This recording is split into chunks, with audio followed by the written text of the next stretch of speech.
Hello, my dear students and parents. So, welcome to your Math Planet channel. मंथन प्रज्ञाशोध सामान्य परीक्षा इयत्ता तिसरी विषय बुद्धिमत्ता चाचणी यामधील घटक 5 आहे. तर्कसंगती व अनुमान यामधील नावात बदल हा जो टॉपिक आहे, उपघटक आहे, त्यावर आधारित एक्झरसाइज आज आपण सॉल्व करणार आहोत. बऱ्याच जणांनी विनंती केली की सर बुद्धिमत्तेचं पण तिसरीचं टाका.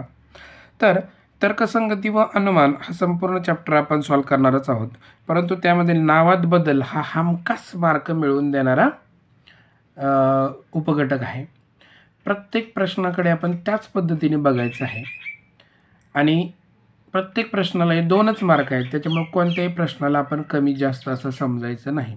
अतिशय सोपा परंतु तितकाच फसवा हा टाईप आहे. चला तर आपण ह्याचे कन्फर्म मार्क मिळवूया आणि त्या एक्झरसाइजला सॉल्व करूया. एक्झरसाइज सॉल्व करण्यापूर्वी तुम्हाला एक सूचना आहे की मी आता मधला प्रश्न तुम्हाला कुठला तरी विचारणार आहे. त्या प्रश्नाचं उत्तर लिहिताना तुम्ही उत्तर नुसतं न लिहिता त्याच्यासमोर नाव लिहा, म्हणजे त्या मुलांची नावं आपल्याला पुढील व्हिडिओमध्ये जाहीर करता येतात. बरेचसे मुलांचे कमेंट येतात, सर माझं नाव घेतलं नाही. तुम्ही फक्त उत्तर लिहिता, त्याच्यापुढे नावच लिहित नाही, त्याच्यामुळे कोणी उत्तर दिलेले मला ते कळत नाही आहे.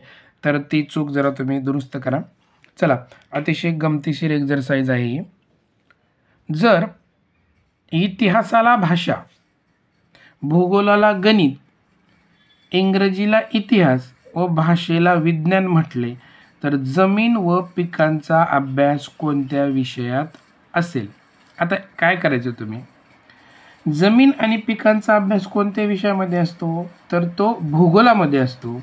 आणि भूगोल लगेच उत्तर लिहायचं नाही आहे.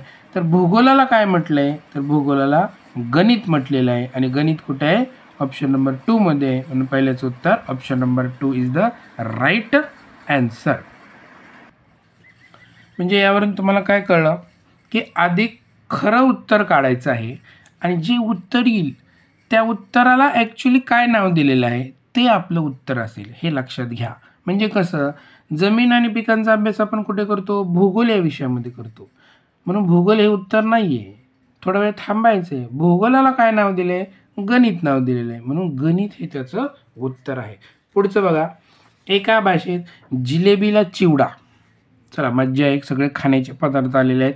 जिलेबीला चिवडा, चिवड्याला बासुंदी, बासुंदीला चकली, चकलीला गुलाबजामुन, गुलाबजामला सेव म्हटले. फराळ व बासुंदीसाठी कोणता पदार्थ मागवावा लागेल? आत्ताच दिवाळी झालेली आहे आणि सगळे पदार्थ तुम्ही खाल्लेले आहेत, त्यामुळे हा जो प्रश्न आहे तो तुमच्यासाठी आपण ठेवत आहोत. ह्याचं उत्तर तुम्ही कमेंट बॉक्समध्ये टाकायचं आणि त्याच्यापुढे नाव लिहायचं आहे. चला, तिसरा प्रश्न आपण बघूया. कावळ्याला चिमणी म्हटले, चिमणीला कबूतर म्हटले, कबुतराला पोपट म्हटले, पोपटाला मोर म्हटले, तर तांबडी चोच आणि हिरवा रंग कोणाचा असेल? आता तांबडी चोच आणि हिरवा रंग कोणाचा असतो? तर तो पोपटाचा असतो. म्हणून पोपट लगेच उत्तर लिहायचं नाही. पोपटाला काय म्हटले? तर पोपटाला मोर म्हटले आहे, म्हणून मोर हे त्याचं उत्तर आहे. Option number 2 is the right answer. व्यवस्थित समजून घ्या. ही एक्झरसाइज पाहिल्यानंतर तुमचा ह्या टाईपमधला एकही मार्क, म्हणजे एकही प्रश्न चुकला नाही पाहिजे, बरोबरच सगळे मार्क मिळाले पाहिजे. लोण्याला तूप म्हटले, तुपाला दही म्हटले, दह्याला दूध म्हटले व दुधाला लोणी म्हटले, तर चहामध्ये काय वापराल? चहामध्ये काय वापरतो आपण? दूध वापरतो. आणि दुधाला काय म्हटले? लोणी, म्हणून लोणी आहे त्याचं उत्तर. Option number 3 is the right answer.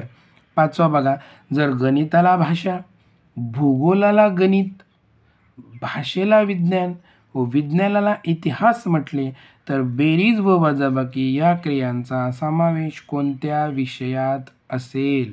आता बेरीज आणि वजाबाकी कशामध्ये असते? तर ती गणितामध्ये असते. पटकन गणित उत्तर लिहायचं नाही. बेरीज आणि वजाबाकी या क्रिया जरी गणितात असल्या तरी इथं गणिताला काय म्हटले आहे? तर इथं गणिताला भाषा म्हटले आहे, म्हणून भाषा हे त्याचं उत्तर आहे ऑप्शन नंबर 1. 6वा बघा, सोन्याला तांबे, तांब्याला पितळ, पितळाला लोखंड, लोखंडाला चांदी, चांदीला ॲल्युमिनियम म्हटले तर सर्वात महाग धातू कोणता? आता सर्वात महाग धातू कोणता आहे? सोने. सोने उत्तर आहे का त्याचं? नाही. सोन्याला काय नाव दिले? तांबे, म्हणून तांबे हे त्याचं उत्तर आहे. म्हणून 6व्याचं उत्तर option number 2 is the right answer. 7वा बघा, रिक्षाला सायकल, सायकलला विमान, विमानाला बस व बसला आगगाडी म्हटले तर बस स्थानकावर कोणते वाहन थांबेल? आता बस स्थानकावर रिॲलिटीमध्ये म्हणजे खरोखर कुठले वाहन थांबते? तर बस थांबते. मग बसला काय म्हटले? आगगाडी. मग आगगाडी हे त्याचं उत्तर आहे. म्हणून 7व्याचं उत्तर option number 3 is the right answer. हा सोप्पा आणि मजेशीर टाईप आहे, त्याच्यामुळे 8व्या प्रश्नाचं सुद्धा तुम्हाला मी उत्तर कमेंट बॉक्समध्ये टाकायला सांगतो. म्हणजे 2रा आणि 8वा हे तुम्ही उत्तर कमेंट बॉक्समध्ये टाकायचे आणि त्याच्यासमोर नाव लिहायला विसरायचं नाही आहे. प्रश्न मी वाचतो. गव्हाला तांदूळ म्हटले, तांदूळाला ज्वारी म्हटले, ज्वारीला बाजरी म्हटले तर भात कशाचा करावा लागेल? आता मी ह्याचं उत्तर सांगत नाही, तुम्ही कमेंट बॉक्समध्ये टाकायचं आहे. प्रश्न 2 आणि प्रश्न 8चं उत्तर. व्हिडिओ जर आवडला तर लाईक करा, शेअर करा आणि चॅनलला सबस्क्राईब करायला विसरू नका. धन्यवाद.